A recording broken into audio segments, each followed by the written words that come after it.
Assalamualaikum warahmatullahi wabarakatuh. Waalaikumsalam warahmatullahi wabarakatuh. Innal hamdalillah nahmaduhu wa nasta'inuhu wa nastaghfiruh wa na'udzu billahi min shururi anfusina wa min sayyiati a'malina may yahdihillahu fala mudhillalah wa may yudlilhu fala hadiyalah. Asyhadu an la ilaha illallah wahdahu la syarikalah wa asyhadu anna sayyidana Muhammadan abduhu wa rasuluhu la nabiyya ba'da. Allahumma salli wa sallim wa barik ala sayyidina Muhammadin Sallallahu wa ala alihi wa sahbihi ajma'in, amma ba'du. Rabbi israh li sadri wa yassir li amri wahlul 'uqdatam min lisani yafqahu qawli. Shadaqallahul azim wa sadaqa rasuluhun nabiyul habibul karim wa nahnu ala dzalika minasyahidin. Masyiral muslimin yang dirahmati Allah Subhanahu wa taala. Puja dan puji syukur kita panjatkan kehadirat Allah atas segala limpahan nikmat serta karunia yang dicurahkan kepada kita semua, terutama nikmat iman, nikmat Islam, nikmat kesehatan, serta nikmat panjang umur. Sehingga di malam yang agak mendung-mendung ini ya, agak dingin-dingin, gerah, dingin tapi gerah, kita bisa berkumpul sebagaimana disampaikan oleh MC tadi dalam rangka bertolabul ilmi. Barang siapa yang melangkahkan kakinya ke majelis ilmu, maka Allah akan memberikan rahmat yang sangat besar kepada kita sekalian. Semoga langkah kaki kita ke tempat ini akan dicatat sebagai amal ibadah di sisi Allah Subhanahu wa taala. Amin. Ya rabbal alamin. Salawat serta salam semoga tercurah kepada junjungan kita baginda Nabi Muhammad sallallahu alaihi wasallam. Nabi akhir zaman yang mana tidak ada lagi nabi maupun rasul sesudah baginda Nabi Muhammad sallallahu alaihi wasallam. Jadi kalau nanti ada tiba-tiba ada berita ya, ada viral di ini, wah ada nabi baru. Kemarin kan ada kan ya. Ini selama seumuran kita aja nih, kalau nggak salah saya ngalamin berita-berita itu 4 apa 5 gitu muncul nabi ya, warta ya. Ada yang Nabi Musa deh. Malah kalau lihat itu lebih dahsyat lagi, malaikat ya. Ada juga yang di mana tuh di Kalimantan, aduh luar biasa. Sayuti. Kayaknya nggak pantas banget ya Sayuti. Kalau kita mau sholawatnya kan Allahumma sholli ala Sayuti gitu kan. Aduh, kayaknya nggak pas banget gitu kan. Dan itu harus kita yakini bahwa Rasulullah Muhammad SAW adalah nabi terakhir yang diutus oleh Allah Subhanahu wa taala. Makanya selalu ditekankan la nabiyya ba'dah, tidak ada lagi nabi sesudahnya. Masyiral muslimin, di dalam surat Al-Isra Allah Subhanahu wa taala berfirman, a'udzubillahi minasyaitonir rajim. Bismillahirrahmanirrahim. Subhanalladzi asra bi'abdihi laylan minal masjidil haram ilal masjidil aqsa alladzi barakna haulahu linuriyahu min ayatina innahu huwas sami'ul basir. Ayat ini diawali dengan subhana. Maknanya adalah maha suci. Maha suci Allah yang memperjalankan. Nah, di sini kok ini mic-nya putus-putus yang kuatan berarti. Enggak. Cek. Nah. Iya. Di sini kalimatnya adalah memperjalankan. Jadi ada yang memperjalankan, ada yang diperjalankan. Siapa yang memperjalankan? Adalah Allah, ya. Subhanallah. Subhana ini kan sifat yang ditujukan untuk Allah Subhanahu wa taala, ya. Yang memperjalankan bi abdihi, dengan hambanya. Berarti yang diperjalankan adalah Nabi Muhammad sallallahu alaihi wasallam. Sebenarnya kalau kita mau agak teliti, ya, atau kita ya lebih peka di dalam menganalisa kalimat ini, di situ menunjukkan bahwa Allah dengan segala kekuasaannya yang tidak terbatas, kalau di sini kalimatnya adalah memperjalankan, ya itu suatu yang mudah saja, ya kan? Karena yang diperjalankan ini adalah hambanya. Allah itu adalah pencipta alam semesta. Jadi apapun yang mau dilakukan oleh Allah dengan yang tidak terjangkau oleh nalar manusia, itu pasti bisa dilakukan. Mungkin sebagai perumpamaan sederhana saja, walaupun itu terlalu kecil kalau mau kita bandingkan, ya. Walaupun kemarin Ustaz Abu Farah sempat membahas, bukan itu perumpamaan memperjalankan, tapi nggak apa-apa, ini kita ambil sebagai satu contoh, ya, untuk paling tidak, ya, kita mempunyai satu pemahaman logika bahwa ketika bicaranya Allah memperjalankan hambanya, mau dalam bentuk apapun itu pasti bisa, ya. Oke, sekarang kita ambil perumpamaan. Kalau ada dikatakan ada keong, atau keong, siput, ya. Bekicot, bekicot. Beda keong dengan bekicot. Enggak, kita bicaranya bekicot aja dah. Nah, Ya. gitu aja bekicot. Bekicot. Kalau di saya dulu keong racun itu, bekicot. Ya, tapi bukan keong racun yang ada lagunya itu, bukan.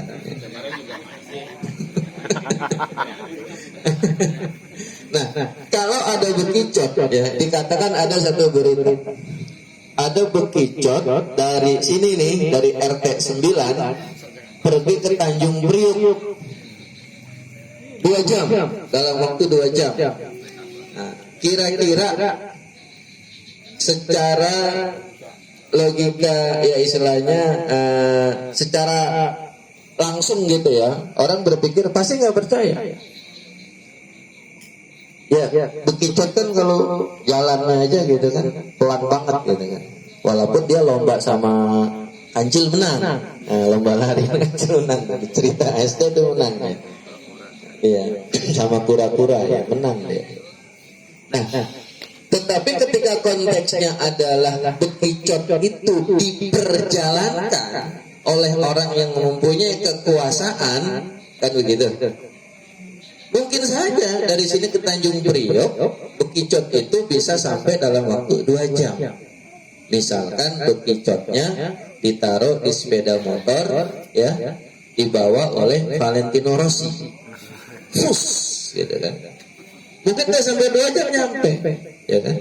Nah, itu perumpamaan yang paling sederhana untuk menunjukkan ketika di situ kalimatnya adalah Rasulullah melakukan Isra wal Mi'raj, ya, dari Mekah ke mana?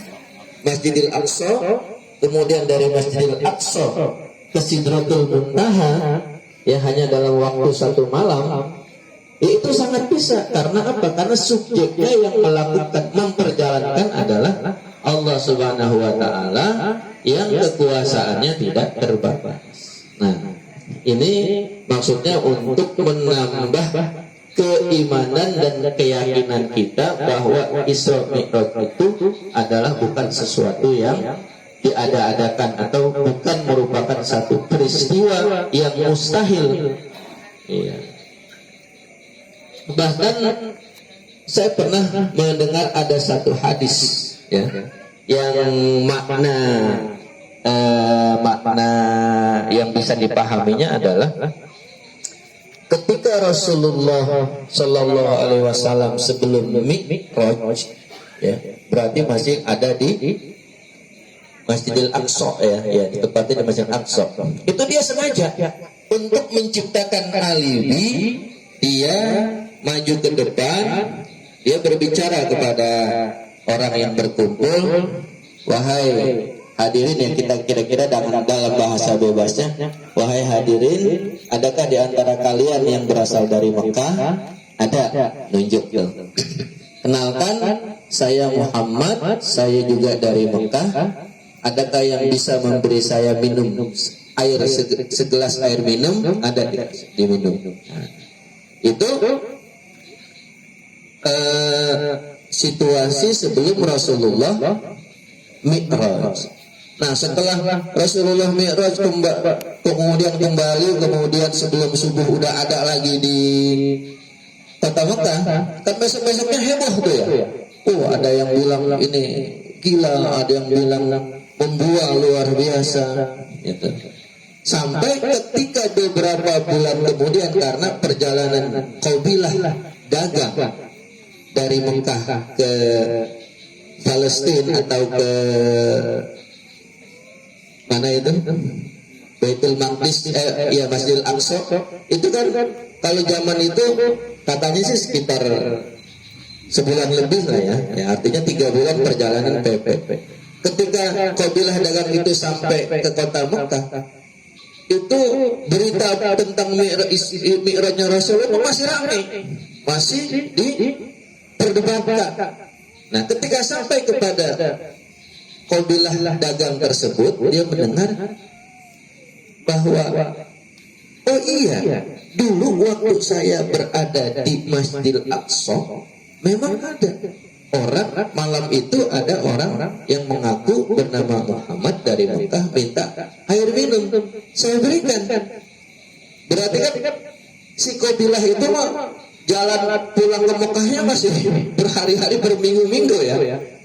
Tapi juga bisa dibuktikan bahwa Rasulullah itu sudah berada hanya dalam satu malam, sudah kembali ke kota Mekah. Nah, itu salah satu alibi. Nah, bahkan juga dalam hadis lain ada dikatakan Rasulullah sempat mengatakan, nanti kalau sudah tiba rombongan dagang dari Masjidil Aqsa ke sini ke kota Mekah, mereka terdiri dari sekian orang, ontaknya sekian ekor, dia membawa ini, ciri-ciri orangnya seperti ini, seperti itu.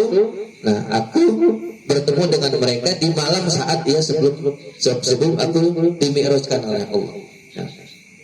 Nah, benar, ketika beberapa bulan kemudian sampai kabilah dagang tersebut, benar seperti apa yang diciri-cirikan oleh Rasulullah. Itu menunjukkan satu, bahwa apa yang disampaikan oleh Rasulullah tentang dimi'rajkannya baginda Nabi Muhammad SAW itu bukan satu berita ya ada. Itulah salah satu kecerdasan Rasulullah SAW, karena dia pasti sudah tahu satu saat kalau ia menyampaikan berita itu pasti banyak orang yang tidak percaya, heboh. Nah, gitu. Baik. Kemudian ada juga dalam konteks kekinian ya, itu dicoba nih, yang namanya Mi'raj itu coba dikaji secara teori ya, teori apa namanya, relativitas ya. Mungkin kalau yang dulu pernah belajar ilmu antariksa kan pernah dengar ya teori relativitas ya. Ada juga yang membayang atau membuat satu asumsi bahwa yang diperjalankan oleh Allah Rasulullah itu bukan materinya, bukan zat jasad Rasulullah. Karena kalau suatu benda dibawa dengan kecepatan cahaya saja, itu akan hancur, halus ya, jadi debu gitu kan. Nah, bisa juga kayak begitu ya. Nah, lalu coba kita kembali bicara kekuasaan. Allah, ya memang sangat memungkinkan.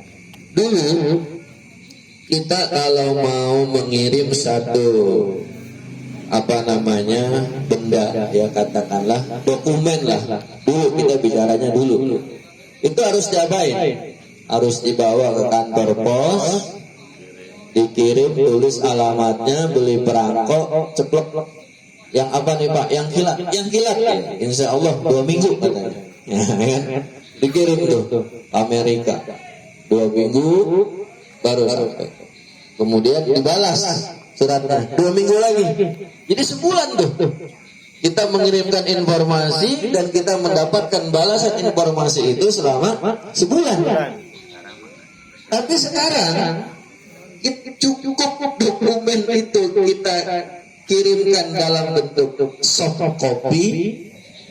Kita nggak usah lah pakai ini, pakai WA aja ya. Celep, nggak sampai 2 detik nyampe ke sana.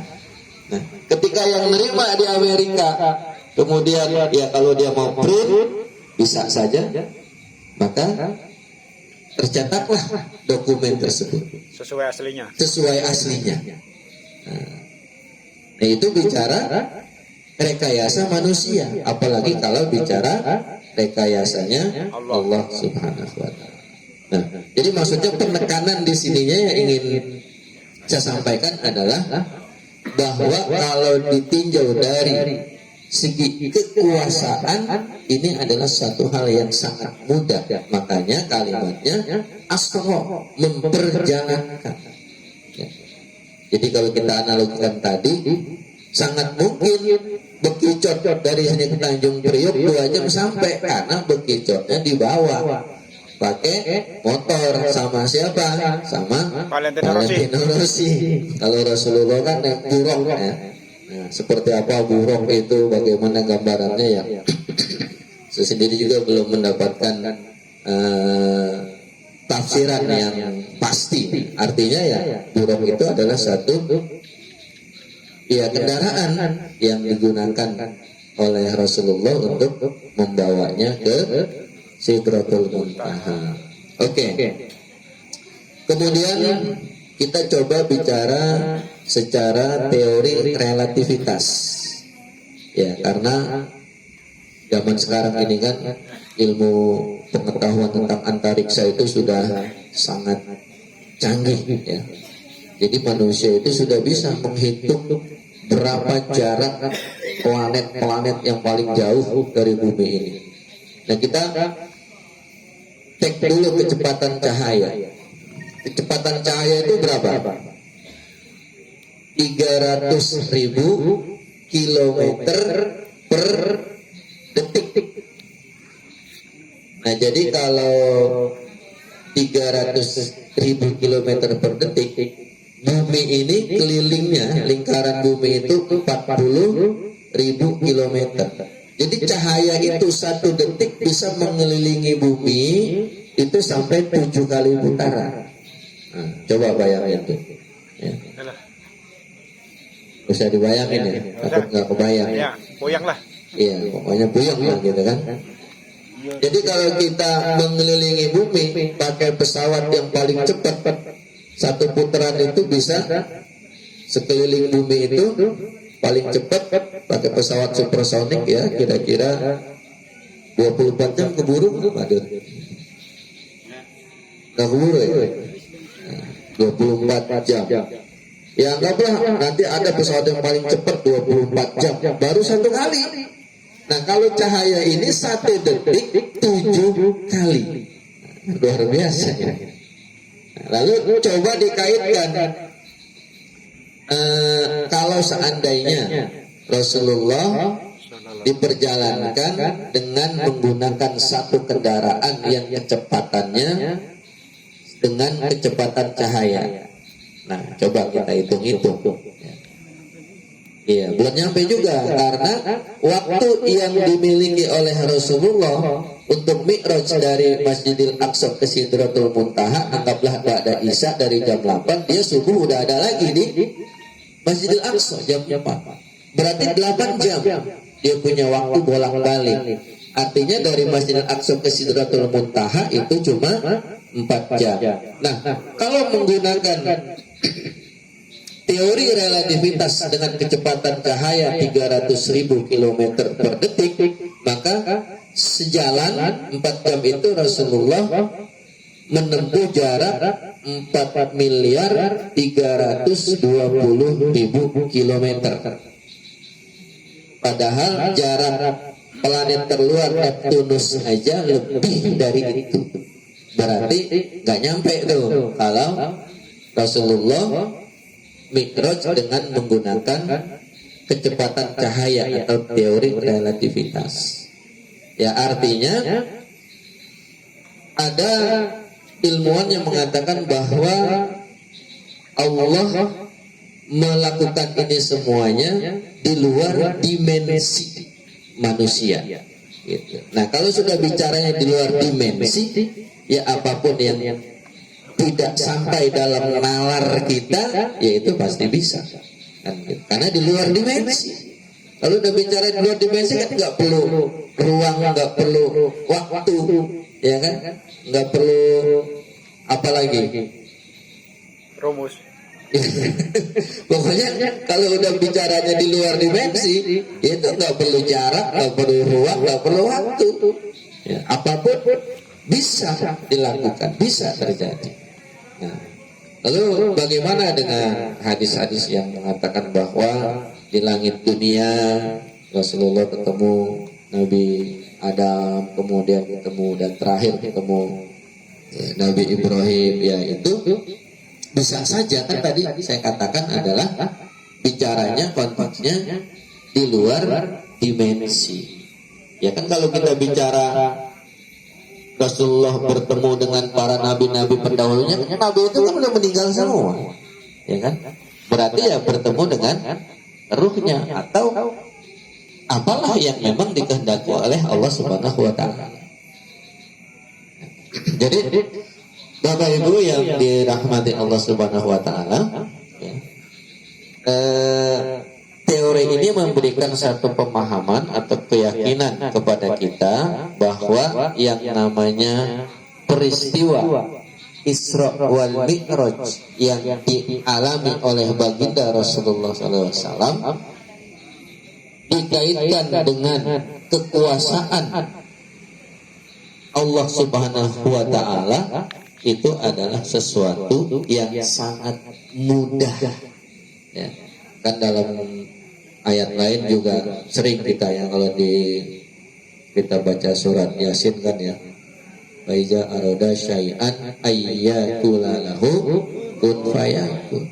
Apabila Allah menghendaki sesuatu cukup berkata kun, jadilah, maka terjadilah. Itu kalau bicara penciptaan di situ ya, kalau bicara penciptaan. Baik. Nah, kira-kira sudah tidak ada lagi kan ya keraguan-raguan di dalam hati kita mengenai peristiwa Isra wal Mi'raj. Nah, kemudian juga di sini saya ingin mengatakan juga, ini kan adalah ayat firman Allah. Yang namanya ayat Al-Quran itu statusnya adalah qat'i, mutlak kebenarannya, ya. Jadi tidak ada, ya. Kalau kita bicara ayat Al-Quran, di situ tidak ada yang tidak benar, semuanya pasti benar atau qat'i. Makanya Al-Quran itu sendiri diawali dengan kalimat Dzalikal kitabu la raiba fihi. Inilah kitab yang tidak ada keraguan sedikit pun di dalamnya. Jadi semua ayat-ayat di dalam Al-Quran yang membicarakan segala sesuatu itu tidak ada yang perlu kita ragukan. Bahkan kita tidak boleh meragukan. Bahkan sampai kepada ayat-ayat yang berisi tentang peristiwa yang di luar logika, yang di luar nalar, kita harus yakin dan percaya. Bukan terkadang, ya, ada yang kebenarannya itu baru terbukti setelah sekian ribu tahun. Itu ada. Ya. Yang paling jelas kan ketika bicara tentang apa? Fir'aun. Ya. Fir'aun itu kan di Al-Quran dijelaskan, ya kan, bahwa dia ditenggelamkan oleh Allah dan jasadnya itu diabadikan untuk menunjukkan bahwa kekuasaan Allah itu benar, gitu kan ya.